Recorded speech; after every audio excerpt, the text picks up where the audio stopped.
Welcome to another episode of Botox and Burpees. I'm here with my most famous guest, the car doctor, Dr. Ron Ananian. He is an experienced auto mechanic, a renowned radio host, show host, and a fitness enthusiast. He's had over 50 years of repairing cars and since 1991 on the radio helping you repair them. He is an expert at everything automotive. He's known to millions as Ron Ananian, the car doctor on Talk Media Network's nationally syndicated show. It's live 2 to 4 p.m. on Saturdays, has over 1,400 episodes to date. And he's also on iHeartRadio, iHeart Podcast, which is the #1 podcast publisher globally, more hit shows than any other podcaster. And I think you're creeping up on 1 million downloads pretty soon. Yeah, we're kind of getting there. Thanks for having me, Sam. It's a pleasure to be here. I appreciate it. I appreciate you coming. You can find his show on the cardoctorshow.com. You can also call in, which is pretty cool, anytime, anywhere. 855-560-9900. You have it's live. It records everything. Right. So you just call it anytime, have a question, they'll pick up on it. It doesn't have to be between 2 and 4 on Saturdays, and they'll use it. Or Right. Yeah. You just call in, and then somebody in the team will call you back and say, "Hey, can you be ready for Saturday at 2:30?" And we'll schedule you up and we'll put you in the live broadcast. The other thing we do with the 855 number is sometimes I'm doing a tape delayed show. I want to go see the grandkids. So, but I always want to put fresh content up. So we will make a show. We'll do Wednesday night. I spend Wednesday night with the car doctor. I'll call people back and schedule them, and we'll answer the question. The goal is to answer everybody's question. I think we can fix every broken car in America. That's what it's about. That's really how the whole concept started. you are also working full-time at your your auto shop, RA Automotive, which is on 59th West Prospect Street, Waldwick, New Jersey. And their website is raauto.com. I love your motto, "We fix everything but a broken heart." Yeah, that just kind of crept up on me. It was, and a lot of the things I've done here, as you're going to find out, as they're going to find out, I didn't really plan any of this. This just sort of happened. Well, yes, but chance favors a prepared mind. Let's put it that way. Yeah, I guess. Yeah. Okay. I'll give you that. Okay. So I remember I was on the HurtFit podcast with David Syvertson 2 years ago. We interviewed you then, and we really went on a deep dive on your start, like how you started as an auto mechanic, how you started your radio show, and also your fitness, your CrossFit start story. So that was season 2, episode 73. So if you want to listen to more about Ron, definitely check that episode out, HurtFit podcast. And now you're still going strong. I coached you at 5 a.m. and this is just an example of a typical workout that Ron does every, almost. How many days a week are you CrossFitting now? 4. Yeah, 4. You were 5, now you're 4. It was an 8-round workout, 6 hang dumbbell clean and jerks, 3 right, 3 left, 10 dumbbell lunges, 3 wall walks, and 10 sit-ups. You remember that workout? I remember that workout. What were you thinking about? How was it for you? How can I be upside down at this age? It's just so amazing a lot of my life, I never planned. And I think that's true for a lot of people. And I just, life changes by the minute. We're going to be here one minute and the next minute we're not, is kind of how I've lived my life. And I'm always trying to be ready for the change. And to be upside down doing wall walks at 5 a.m. at this age or any age, never got up one day saying, "This is what I want to go do." I've always approached life, what can I learn next? What's the next thing I can learn? What's the next bit of information? What's the next thing to do? And I think that you got to have a bon vivant. You got to have a zest for life a little bit. And that blew me away. I've known you for 7 years now, and you are not someone who just came in who's, we have some athletes that are just totally fit. They come in, they figure out how to do bar muscle up or ring muscle up right away. You're like me. You're just, a regular guy. You came in, and now to watch you in 7 years in to get up onto a wall, literally walk your way up and walk your way down, that blows me away. Like, that's skill learning on a pretty elite level that shows me no matter what capability you have or what age you are, you can always learn new skills. And I think, certainly as a physician, that really makes me know that a lot of our mental plasticity, what we do as human beings, doesn't stop. Like, you can continue no matter what age you are to improve, to get better, to grow. right. And I agree with that. And I think I think a lot of it is genes. All right, I have good genes. Two Armenian parents. I always think of the Billy Goat at the top of the mountain. I think that's the Armenian thing, right? Mom lived to be 95. At 95, you could see her. She went downhill fast. She was gone in 6 months. I want to be that. I want to make 100. If I can't make 100, I'm going to be mad. God's going to be upset. He took me early, in plain English. But I think it's attitude. I do some prep. I try to, I know we're going to talk about this later, but I try to eat right. I try to watch. I have a lousy sleep pattern. I admit that my sleep pattern could get better, but I think it's what's inside. I think you got to have that.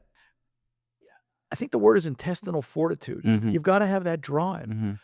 I see too many guys. I looked at pictures of my high school reunion. They just had their 50th, right? Yeah. I looked at the pictures. I went, man, they're a bunch of old people. Look how old these guys are. Like, holy cow! I don't see myself like that. I'm glad. I don't think anything about what I do. Whether it's wall walks upside down, whether it's the deadlifts. I was at the deli yesterday, and we were getting lunch, and somebody was there, and they're talking about fitness, and I don't know how we got on the subject, but we got on the subject of deadlifts. Mhm. And the one guy was telling me how he does a 240 deadlift, and I said, "Yeah, hey, that's great." What do you do? Well, he said he's telling me about his 240 deadlift, and he asked me, he said, "Do you work out?" He goes, "You look like you're in pretty good shape." I mean, "Yeah, I work out. I do CrossFit 4 days a week." And he's at the gym. I'm at CrossFit. He says, and he said, "Do you deadlift?" And I said, "Yeah." He goes, "What do you do?" I said, "I do 310." And he was like, "You do what?" I go, "I do a 310 deadlift." He goes, "Get out of here." I said, "It takes everything I got, but I could do a 310 deadlift." That's pretty amazing. It's I think it's attitude, Sam. I think for everybody watching or listening, I think it's you got to get up in the morning with intent, Mm. and you got to get up in the morning with desire, and you got to get up in the morning with, yes, I can do this. Easier said than done at Yeah, 5 a.m. yeah. Let's put it that way. Well, we get up at 3:30 to be at 5 a.m. That's right. That's So, speaking of your parents who are Armenian, I know, and we talked about it before, that you were in large part inspired by your father, who was a mechanic who worked for American Airlines, serviced President Roosevelt's DC-3 aircraft during World War II when he came into LaGuardia, and he helped you get the repair bug, and he taught you respect for tools and machines.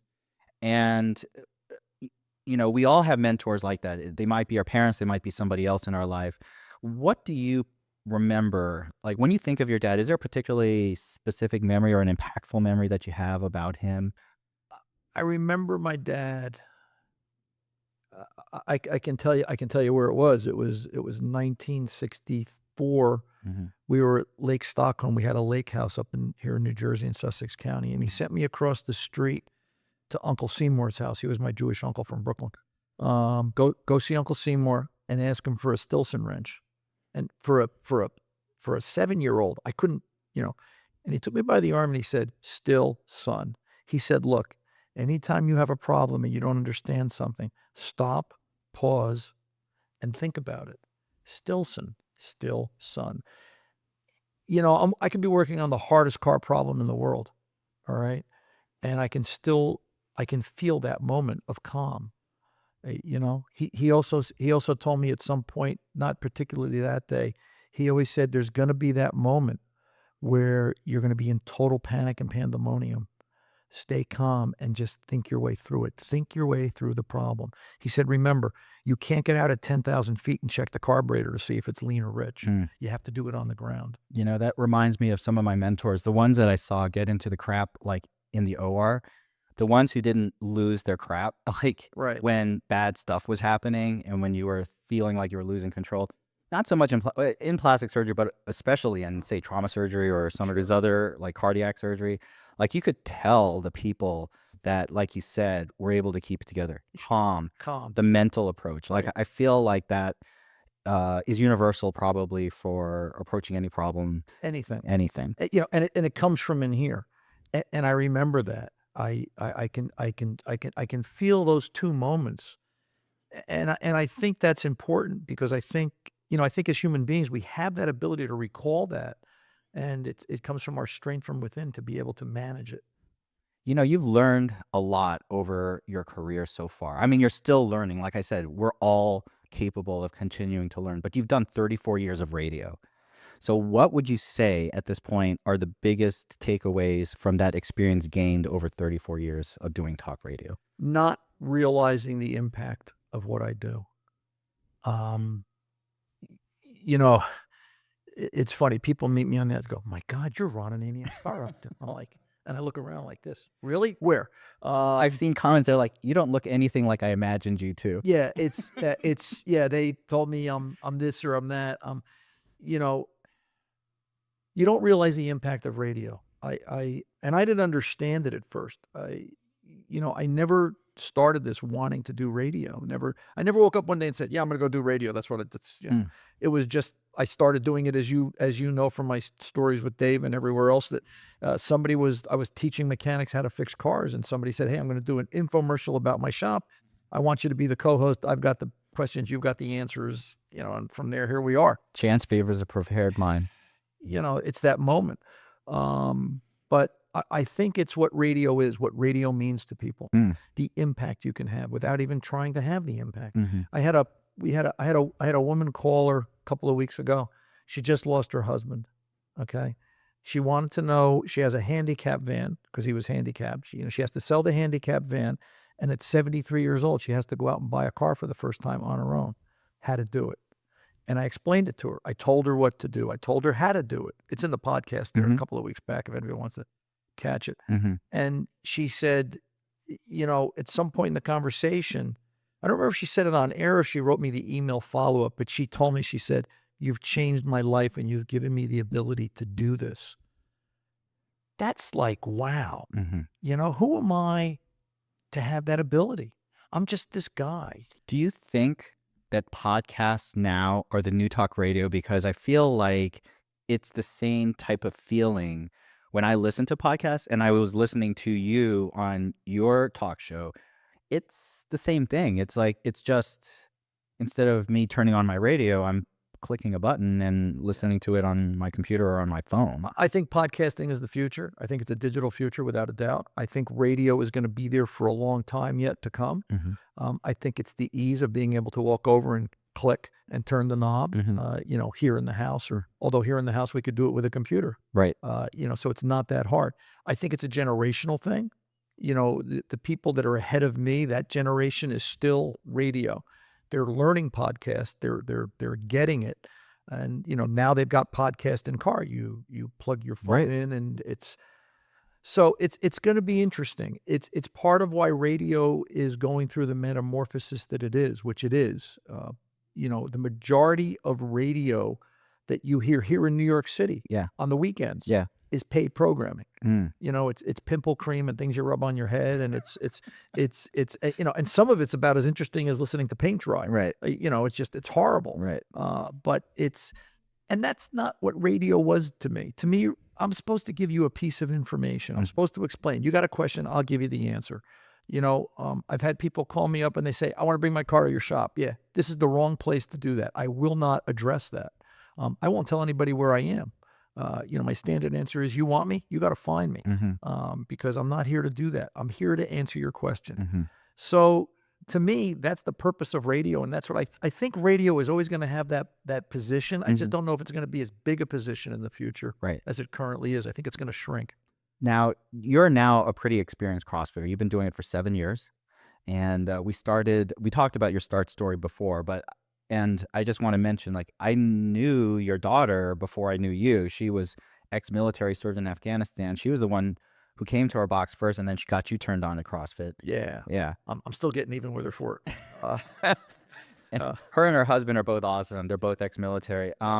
But now that you've been doing it for 7 years, and I've seen you up and down, like we all do, with trials and tribulations. Sometimes we're healthier, sometimes we're not as healthy. But you've been really consistent, more consistent than most, regardless. What have you taken away from doing 7 years of CrossFit at this point? I think about the day I started a lot and how I walked in there, feeling very high school cocky, I'm still an athlete, for her. And then after about 20 minutes, you realize that's gone. I think my first times with CrossFit were humbling, and you have to be willing to accept that. And I think you've got to just say go. For everybody out there that's thinking, you know, I really got to get to the gym, but I'm afraid to, I can't, I'm this, I'm that. You just got to go. You just begin. You know, you ever see that movie, The Martian? Yeah. At the end of The Martian, right? Matt Damon, right? Matt Damon, and he's talking about, space is going to kill you, and he gives that whole speech, and then he says, and you just look at the problem, and then you just begin, right? You just have to begin. I always think of that scene. It's classic to me. To me, that's the story of problem solving. All right, you just have to begin. You want to get to the gym. You don't like the way you feel. You don't like the way you look. I'm not going to promise you that you're going to, you're going to be svelte and skinny in a week, but you're going to feel better about yourself. One of the things I've learned in CrossFit is something I've learned in radio, is that look at the percentage of the population that's doing it. And the fact that if someone can get to CrossFit, how many people CrossFit versus how many don't? Never mind how many people CrossFit versus how many go to a gym. Because I've got to believe there are more gym people than CrossFit. Oh yeah, way more. Way more, Yeah. right? Yeah. I tell people I'm doing CrossFit, they tell me I'm crazy. Yes. My answer is, listen, I can get hurt, because that's always their concern. You're going to get hurt doing CrossFit. Right. And I've got an answer for that. But my primary answer is, I could get hurt. I could step off the curb and get hit by a bus. It's CrossFit is about how you scale it. Some days I go, I just want to move. All right. It's not my best day. I'm achy. I'm tired. I'm beat up. It's a very physical week in the shop. And some days, you got it, and it will stroke you in the sense that it makes you feel good that you did a wall walk at 5 a.m., that you did a 310 deadlift, that you did a 245 back squat, because, you look at that high school picture and go, my God, those are old people. And you're not one of them. I don't know of another. I love that humble brag with the 245 back squat, because I don't know any 68-year-olds who. And if I can do 245 at 68, I'll be smoked. Well, I'm going for 260 next, so that's because, and that's the other thing. You've always got to be. Life is about reaching, Sam. Yeah. Okay. And life is about not being complacent. If we get complacent, then we get stale. If you're not growing, you're dying. And you've got to have that attitude. And I'm not saying you got to, every day has to be 100 miles an hour, but life is exciting. Let's live it. We're only here once. What I really like is that I've seen you with problems like your foot or other issues. Yeah, my knee. Yeah. And it never, it would be enough for a lot of people to be like, I'm going to lay off of this. I'm not, but it never seemed like it was an option for you no matter what. And so I would say for everyone who does any kind of sport, fitness, activity, injury or whatever you're feeling, like you said, is a part of life, but it never made you say, I'm going to stop doing this. It was more like, I'm going to lay off of running, or I'm going to do this. I'm going to figure out this, but I'm still coming in at 5 a.m. no matter what. Because it fills my cup. It just fills my cup. And, I found something that works. I've tried a lot of things. I gymmed a little bit. I've treadmilled. I've done weights on my own. CrossFit's a different thing. It's like joining the Marines. It really is. All right. I always, the Marines are this elite fighting force. They're very special to us as they protect us. Yes. And I'm not just, saying anything wrong with the other branches of the armed service, but the Marines are special. The Marines make you raise your eyebrow. Oh, he's a Marine. He's a CrossFitter. That's different. And that's, you get recognition, and maybe we all need a little bit of a stroke. And there is some ego involved in CrossFit. Of course. You just have to learn to balance it. And I think that's key. It's just very important, but you just begin is the best advice I could give anybody. I love that. Now, being the car doctor at this point, like you said, 34 years, how do you think about your demographic changing over this time, and how do you keep that show engaged to a wider audience at this point? I've listened to it. It's a great show. I watch the questions. I look at the questions coming in, and, auto repair. I have to talk about auto repair. Yeah. Auto repair is a national phenomena with regional consequences and effects. What does that mean? That means, so here in New Jersey, right? Here in New Jersey, the concerns and what we fix in New Jersey are very different than the concerns and what we fix in Florida. Oh, yeah. In Florida, what's the number one thing they want to work? Salt water. Like the air conditioning. Oh, yes, right? That's right. In Florida, they want their air conditioning to work. That's right. In New Jersey, it's brakes and tires. Air conditioning is okay, but it's brakes and tires. Yeah. All right. They want the basics. Yeah. In Southern California, They want the body to be clean. They want it, you know, nice paint job. They want it to shine because it's all about blitz and gling. Oh, that's so interesting. That's Right? true. It's just different. In Texas, they're fighting dust and dirt, and you know it's a harsher environment, and Mm. it's regional stuff. So when I look at the questions that come in, and I look who's asking them, Mm. all right, and every once in a while I want to take a survey. I start with and I haven't done it in a while. I should probably do this. I always ask everybody, you know, what kind of vehicle did you learn to drive on? Mm. And it's really interesting. You know, you've got 75-year-old women telling you about they learned to drive on their father's 39 Ford. Mm. You know, and you know they're that World War II generation. You Right. know, it's just crazy. What did you learn to drive on? I learned to drive on a 65 Chevy C30 dump truck. I was 13 years old. I was shoveling horse manure for $1 an hour. You know, so I could help my mom at home because my dad had passed. And that was it's this big, massive dump truck. You know, I went for my driver's test, and it was like I had a fight not to one finger the thing through the, you know, parallel park. And the guy goes, "You've been driving a while." No, sir, not me. But yeah, I could drive at 13. I was driving dump trucks. That's so funny. Now, technology has changed, and what amazed me is I listened to your last episode from you broadcast yesterday, and you talk about all the normal stuff I would expect an auto repair show to talk about, like torque converters and water pumps and a lot of stuff that goes way over my head as someone who doesn't know about auto repair. But then you also answered a question. Someone had a 2024 Equinox, and they're trying to play MP3s off of or music off their USB drive. And you knew more about like WMA format and like how it works than I think I do. And I've been playing around with computers for a long time. So clearly it's amazing how much you've kept up with technology in terms of cars. Like, how do you do that? I read a lot. I read a lot, and I think my memory has slowed down, but you know, I used to have a guy who worked for me, Chris, and Chris is now teaching for Automotive Training Group, National Association. And I'll sit in the back of the classroom. I'll go to Chris's classes, and I'll sit there and I'll just absorb the material and the information. And every once in a while, somebody will engage with me, and Chris will say, "Don't do that," you know, because he says it best. He goes, he's got a photographic memory that'll embarrass you. And it will. You know, there are things I just remember. It just gets stuck in my head, and I can't. You know, I can't. I can see words to a degree. I don't know any other way to explain it. I've always had that ability. Mm.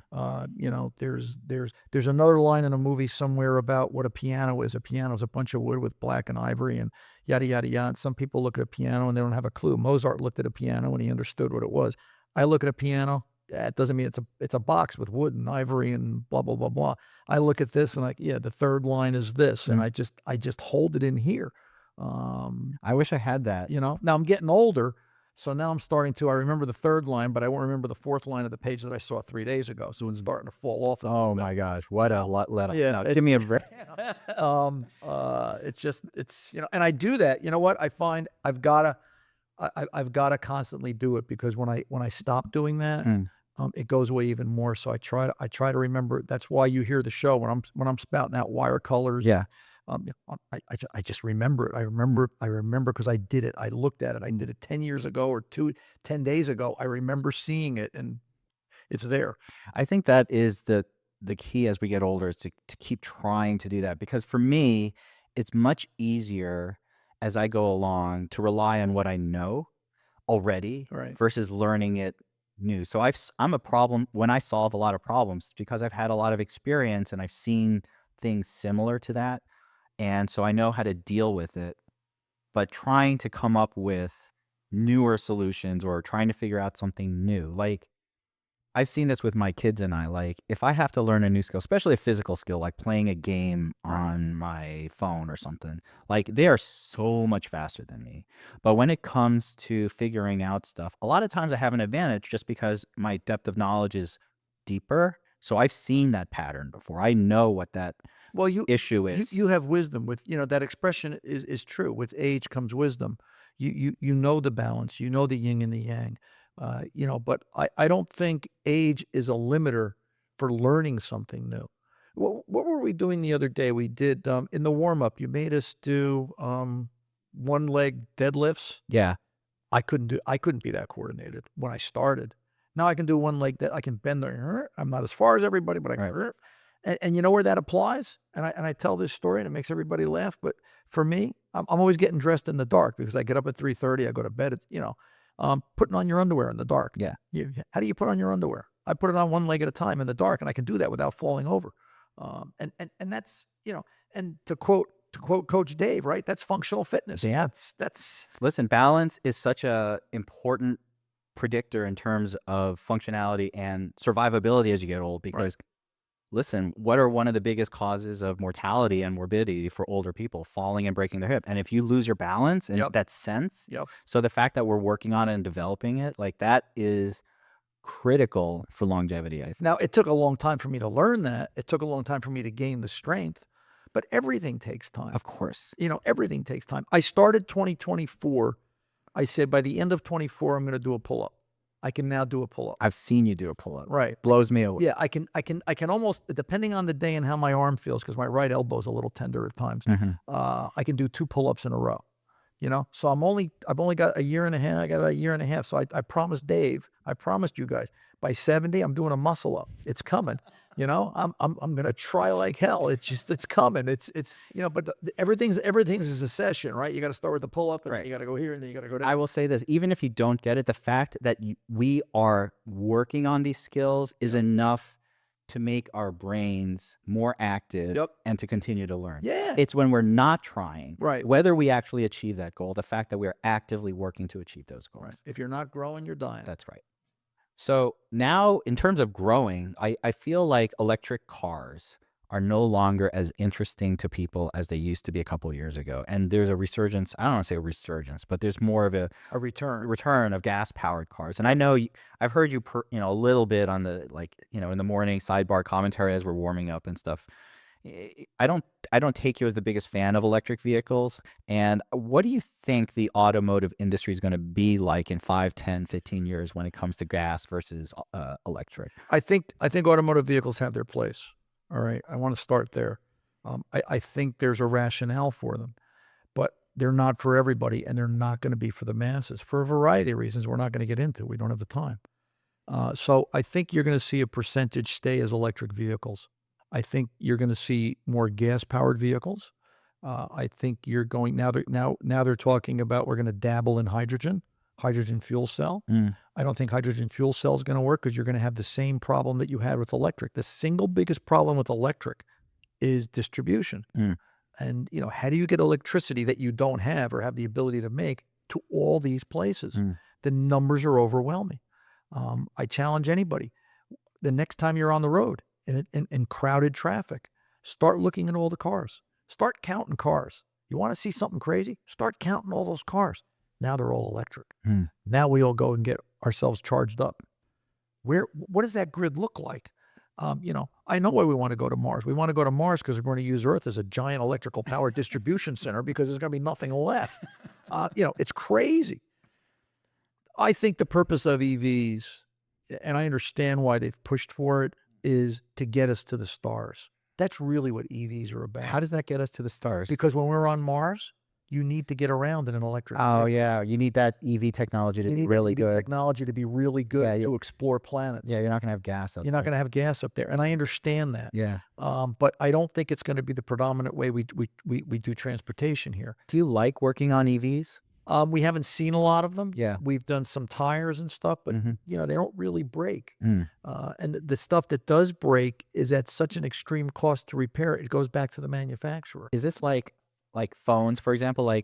10 years ago, you could repair your own phone. You could take it apart. Or now it's like, if it breaks, they almost don't fix it. They just give you a new one. Just give you a new one. Because it's all integrated so tightly that you can't take the screen off, they don't want you to. They don't want you to actually be able to fix anything. But you notice they want your old phone back. Why is that? Well, because of the technology that's in there, the chips, because they can also refurbish it and sell it in a different market. And they do that with cars now.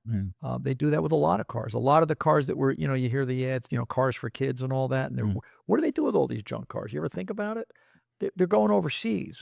They're going to the islands. They're going to the Bahamas. They're going to Bermuda. Oh, yeah. Different economic places. In Africa, a 20-year-old Toyota Corolla is worth 20 grand. with 300,000 miles on it and dents in every fender, because over there they just need transportation. And it's easily fixable. Right. It's easily fixable. There's tons of them made. So back to your question, what does the future of auto repair look like? Or what does the future of the automotive industry look like? I think they're learning. I think there's some simplification in terms of, General Motors used to have cars where you could pick from 24 different side view mirrors. They've gotten it down to, you need 6. You need a chrome one, a black one that blinks, one that doesn't blink, and so on. All right. So they've simplified that. I think you're going to see consolidation. There's conversation now where Honda's going to buy Nissan. Oh, right. Nissan's in danger of going out. They're giving Nissan 12 to 14 months and it's gone. Like that's kind of scary. I think if I own an EV, I would expect to see the participation level we've got for about 10 years. And then I think you're going to see it sort of quietly go away. But I also think, and I'll leave it here, is that the future of EVs, the future of the auto industry is very political. And who's in office? And what are their ambitions? Oh, President Musk. Right. Well, are we going to open the pipeline? Right. Are we going to, what and how and environmental impact? And we've got all this juggling going on. Yeah, it's going to be complicated. It's going to be very complicated. What's your daily driver? What do you drive every day? Most of the time, I'm still driving my 04 Chevy Suburban. I just like it. Why?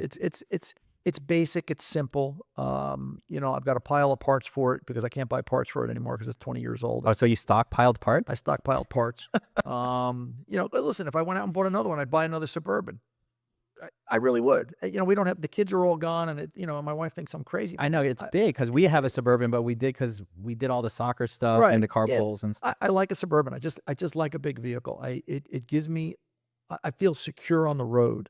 Because the road is a very unforgiving place. There's all these, rocket ships running around you. My God, people pass you on 287. You're doing 80 and they're flying by you like, you're just trying to keep up with the flow of traffic. In a new Suburban's $100,000. Right. I don't, So if you get dinged or something happens, you're not going to like fry I'm over. not crazy. I'm not going to cry over it. Right. Some days I came here today in the plow truck, my 22 Silverado, which I keep because it plows the parking lot at the shop and the house. Oh, that's nice. I've got a 97 Ranger. That's the beater. That's got 230,000 on it. If I want to go somewhere, if I want to go to the junkyard and throw out junk and, recycle steel and whatever. I've got something else. Oh, I've got a black 2-door 55 Chevy, which has been with me forever. That's my right arm. I get that car.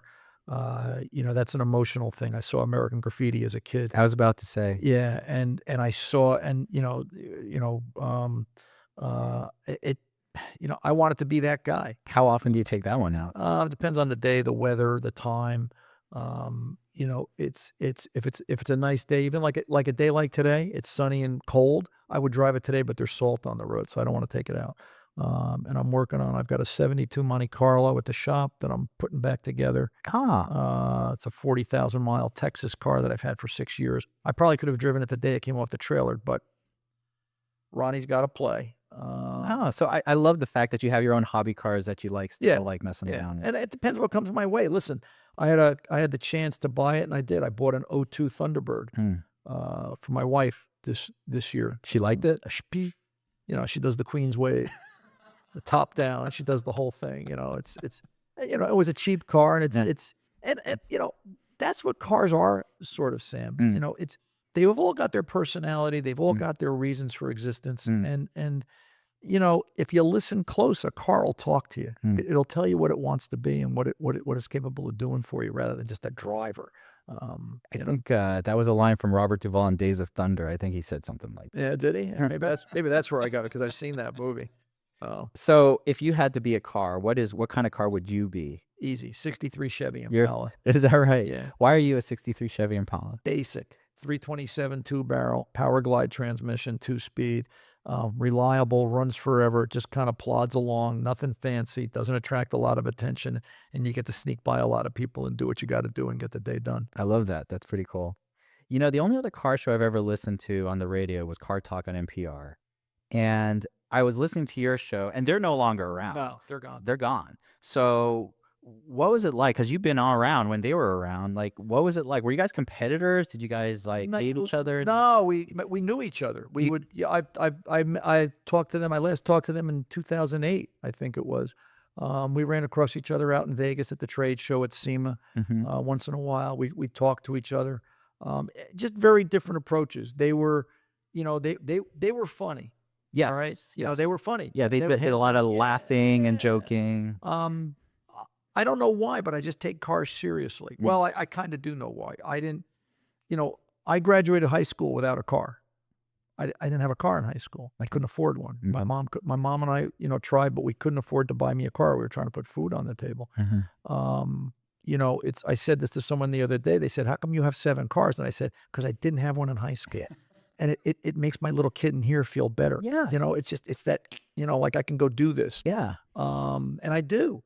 So you take it serious. I take it serious. Mm. And, you ask me a car question, I'm going to give you the best answer I can. Mm-hmm. And that's what the car doctor is all about. I'm just there to answer the question because I realize people just don't know cars. Mm. And it's very intimidating to a non-car person. Yes, for me, for sure. Like I just look at a car and go, don't you know that? No, I got a flat tire on my way down to North Carolina this past year, and I had never changed a tire before. And I called AAA, and they were like, it was going to take forever. Right. So I pulled out the manual. I started watching YouTube on the side of the road. Yep. I pulled out the kit, and I managed to do it by myself, which is not hard, Right. technically. But if you've never It's done it, overwhelming. I'm like, wait, I'm supposed to make sure I don't over tighten this, and I got to do this, and when I did it, I was like, it was very much a yes, I have Right. capability. There's that feeling of like, wow, look at me. And your chest pumps up and you're like, look at and your little kid goes, wow, look at what you did. By the way, we're going to do that next year. We're going to do we've got some topics written down for our YouTube channel. Mhm. Changing a flat, jump starting a car, buying a used car. We've got 4 or 5 little quick, simple we're going to put together. So look for that next year. I would think that would be very cool. What is the most weird, interesting, unusual car problem you've had, or at least one of them on your show or in your shop? In the shop, I think the one on the show, I still think about the woman that called in with the 65 Mercedes-Benz 2-seater. And she had taken it to her regular mechanic to have a battery replaced, and he couldn't do it, so he sent her to another shop around the corner. Okay. And the other shop went and put a battery in the car. She went in, she paid for it. She said, I walked out of the office and I was walking up to the car. The mechanic who was still working on it closed the hood. When he closed the hood, they had put the wrong height battery in the car. Okay. And they put it in for a 66, I think it was. She was a 65. Well, 66 used a different group size battery. It was a little bit taller. So the guy dead shorted the positive and negative terminals together. And he closed the hood, caused that dead short, blew a hole right through the top of the battery exploded through the hood of the car. Okay. The battery, the remnants and the fragments of the battery fell onto the convertible top of the Mercedes. The convertible top's on fire, right? She's describing this to me. I'm just like, right? And I was like, and I when I regained my composure, because don't panic under fire. Right. I said, and your question is, and she said, do you think there's any long-term damage to the car? And I went, battery, acid, fire. Right. Lady, you got it all. I said, well, where's the car now? She says, well, it's in a body shop and the insurance company's appraising it. And I just, I don't think you're getting that back. Oh my God. And I felt so bad. She described, I had this pristine, that was the first time I'd ever heard the word, this pristine white with the blue interior and leather and all. See, this is why people are afraid of working on cars, because they could do something stupid like that. Well, you can get hurt. You can get hurt working on a car. It's you're always looking, So where do you think the car doctor, your show, is going to go at this point? Because like you said, there's a lot of change and flux, and it's pretty complicated in terms of how the car industry is going to go.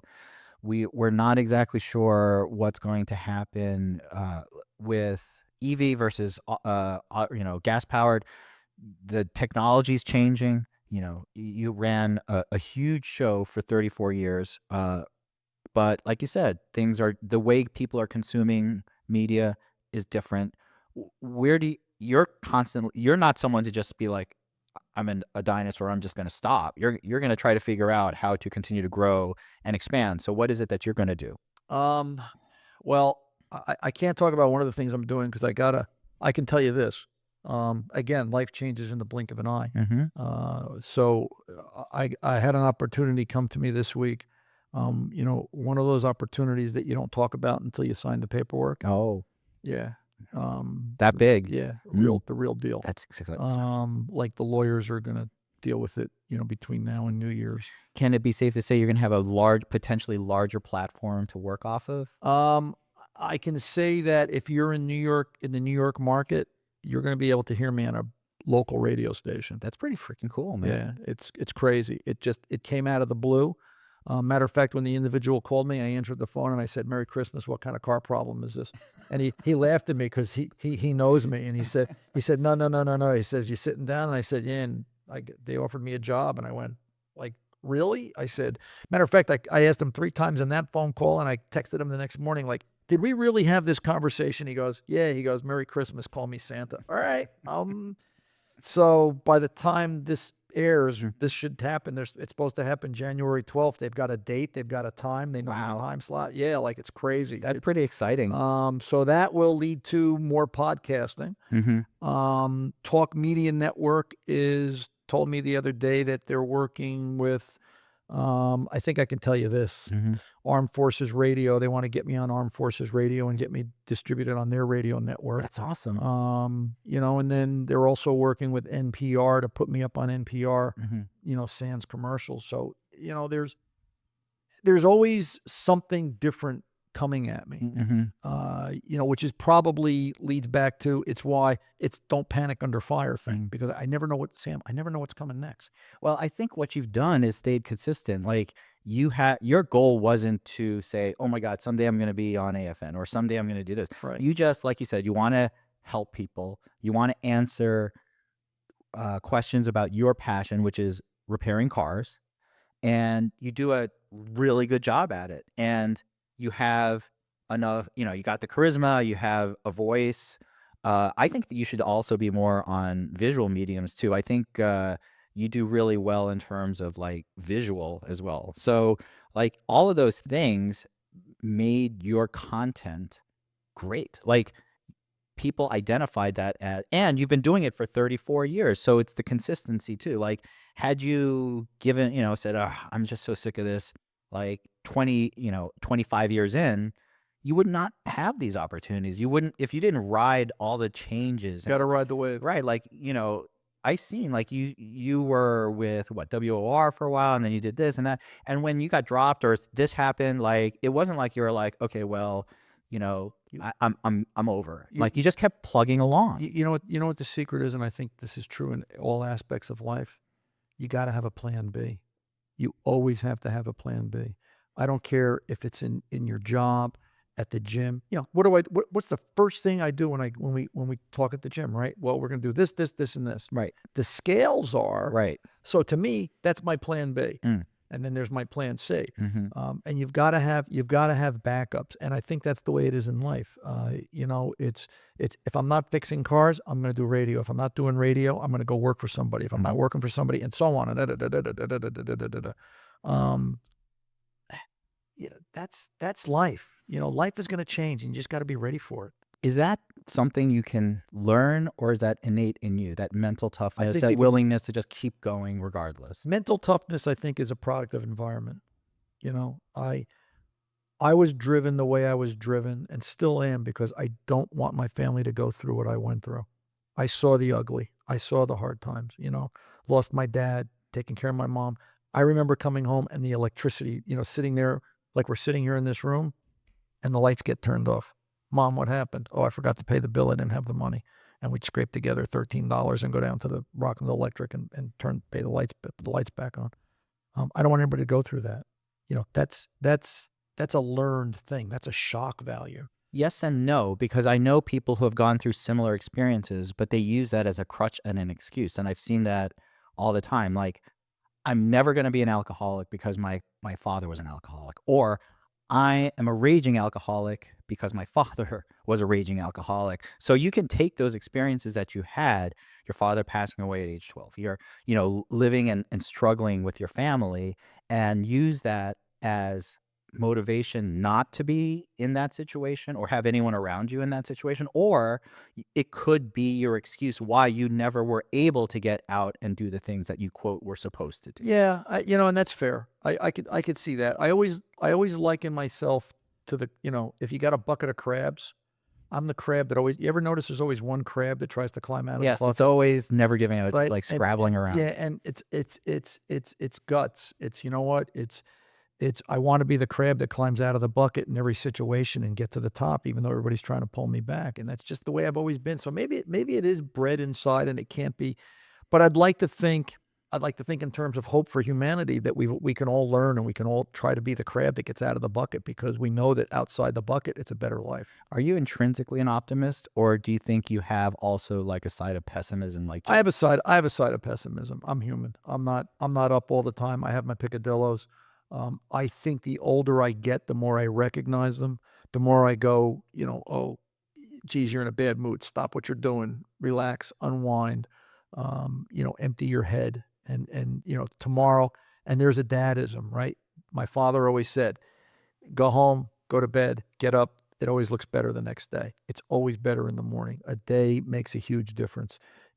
There are times I will use that. I will get a bad piece of news, an email, and you want to respond. Mhm. Wait a day, wait a day before you respond. How do you keep to your schedule? Because I know coming in 5 days a week, like I only have to do that. Well, actually, I've been going to the 5 a.m. class more often lately, but like I have to live like a freaking monk to be consistent at 5 a.m. Like I have to go to bed super early. I have to make sure I don't eat anything crappy. I have to, make sure that I'm all good, because otherwise I'm just not motivated enough to get up at that 5 a.m. and then have a full day afterwards, which I know you have at your work. So what is it that you do? Like, how many hours of sleep do you get? I know you said you have poor sleep habits. I think we all do as we get older. It's tough. But what else do you do outside of working out to make sure that you're healthy? I think the thing that there are moments to motivate me. There's a couple of parts to that question. I think fear comes into it. Fear? Fear, fear of losing what I have. Hmm. So fear can be a motivator. That is true. All right. You look at what you have.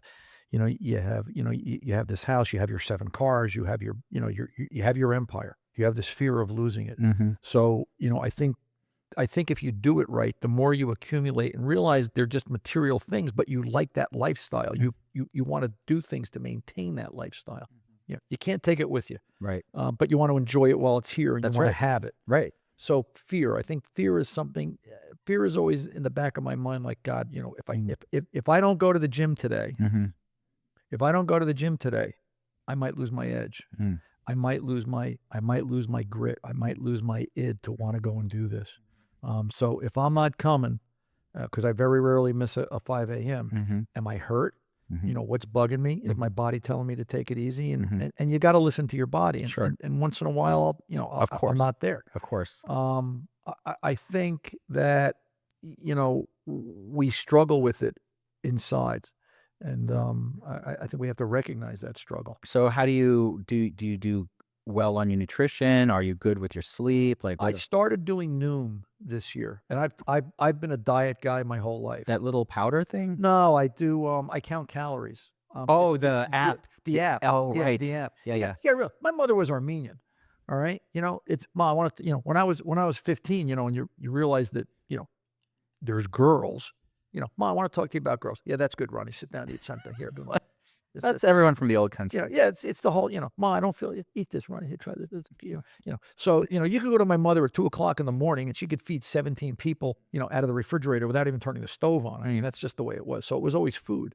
We never had any food, but it was always food. Mm-hmm. So food became an emotional thing for me. And, I've struggled my whole life with weight. Mm-hmm. And I've tried a bunch of different things, but, in the last year, I lost 22 pounds and I've kept it off. You look better than ever. Then, just doing Noom, because it taught me calories. It taught me, and I eat everything, but I know if I have this slice of pizza, I can't have 3 dinner rolls and a hot dog on a bun. So you log your food into Right. Noom? I log my food into Noom, and it counts my calories for me, and it teaches me. And then what I'm doing now is there are some days I don't use the app, and I will mentally just try to count the calories. Go, well, I know this was a 500 calorie meal. This is a 400 calorie meal. I try to do like between 17 and 1800 calories a day. And then every once in a while I'll go, okay, today we're going to do 15 to 1600 calories because today we're going to lose a half a pound and keep it off. So that's part of what I do. I try to get to bed every night at between 9 and 9:30. I try to declutter my mind. I'm funny. I know a lot of people sit and live by their phones. I get home, I throw my phone in the office, I put it on the charger. I don't look at it. Well, we didn't grow up with phones, which is why. Yeah, I guess. Yeah, so I'm not on my phone a lot. I try to get to bed at a reasonable time. But there are a lot of times that I'll get to bed 11:30, and then I get up at 3:30 and go to the gym. And how do I do that? Because that's how I did it. Listen, there was a time period in my life where Doesn't it get harder though as you get older? only if you let it. It's here. Listen, not to be morbid, when you're dead, you're going to sleep a long time. I don't want to miss a thing. I don't want to miss anything that's out here. It's just fascinating to me, the world. I think that blows me away that at 66, for the past 2 years, you've been using an app, which is extremely popular with young people, actually, Noom, and used it successfully to manage your calories. Do you count macros on that thing too? Like, no. I started it this year, 24. I started January of 24, so it'll be a year this coming January. Wow. So I feel like if you can do it, anyone should be able to help themselves with their nutrition. It's a discipline. It's a self-discipline, and we're all accountable. Why did you start? Why did you start with Noom in the first place? I felt like I'd run out of things to try. And who told you to try it? I can't remember. Wow. I think I just kind of came across it. And you just were like, I need some help, and then you started looking around. Help. I knew I needed help. Look, I don't think there's a human being out there, if they're being honest with themselves, that doesn't realize they need help in some area. None of us are perfect. Right? We're going to be perfect when we're dead. I guarantee you, when you're dead, you're not going to make any mistakes. It is what it is. I just think that I came across it, and it works, and it's a discipline. Do I reward myself? Yeah. Once in a while I have a soda. I still drink a little soda. I like a Dr. Pepper. That's like my big vice. But, if you're out there every day and you're eating badly, and I'll put the question this way. I'll put it as a question. How do you feel? Not you, but how does the audience feel? If you're out there today and you don't feel good, and you've got aches and pains, and you're not in the shape you want to be, and you don't feel good about yourself in clothing, and you look at yourself in a mirror naked in the bedroom and you go, ugh. You know what? Be honest with yourself. Go see a plastic surgeon. In time. But there's that moment. You can do something. Yes, you should and need to. Right. Yeah, absolutely. It's not easy for people. It's not easy. It's what is the end goal? What do you want to be, and how do you want to get there? But you've always done that your whole life, which I think is the difference. That's why, because you applied the same drive and attitude you've had for everything, and you said the same thing about your weight management, and you're like, okay, what do I need to do? But that is something that I don't think everyone has experience with, or the knowledge to do, or even the just knowing that can be done. And I think that's why us talking about it might be helpful, because even people who are like, I think this might be something I can try doing. I think it is something a lot of people can try doing. Look, I don't think, and I know we have to move on, I don't think there isn't a problem in life that can't be solved with a car. Right? We'll talk about cars. What else? I think every car is repairable. Yes, every car, every problem. Yeah, it's just how fine do you have to neck it down to get to the nitty gritty, to get to that moment where something went wrong before the 14 other parts got added that created 3 other problems? Unless you're a 65 Mercedes who battery exploded. The battery exploded. That might not be. I can see that. All I can see is that car on fire and the horrified look of that woman in my eyes. I'm just like, oh my God. I just see this like debutante looking lady. Yeah, exactly. Right? Coiffed hair, the pocketbook, the whole thing. Oh, my car is done. It's on fire. Like, wow. The car was on fire. It's done. Like, next, it blew battery acid all over the paint. Like, really? Oh, Ron, you are the best. I love talking to you. I love the fact that like you have so much experience and more than that, just your whole mindset. Like I just love people who sort of inspire me to do stuff and just talking to you right now, I'm inspired to do so much more thank you. just because of that. So this is the car doctor, Ron Ananian, auto mechanic, radio show host, also going to be on hopefully even a bigger platform and format where I can't wait to see what happens with that. Fitness It's crazy. yeah, It's fitness crazy. enthusiasts. I'm telling you, like, if everyone could just sort of take no matter where they are in life and say, you know what, I can do more. I can Just one thing. grow more. Yeah, just one thing. You know what? If you're out there and you're listening to this and watching us and you're having pizza, have one less slice. Have one less soda. Just make it simple. Simple is where it starts. It doesn't have to be complicated. It doesn't have to be this dramatic overhaul. I'm not telling you to go out and empty your closet and go buy a whole new wardrobe.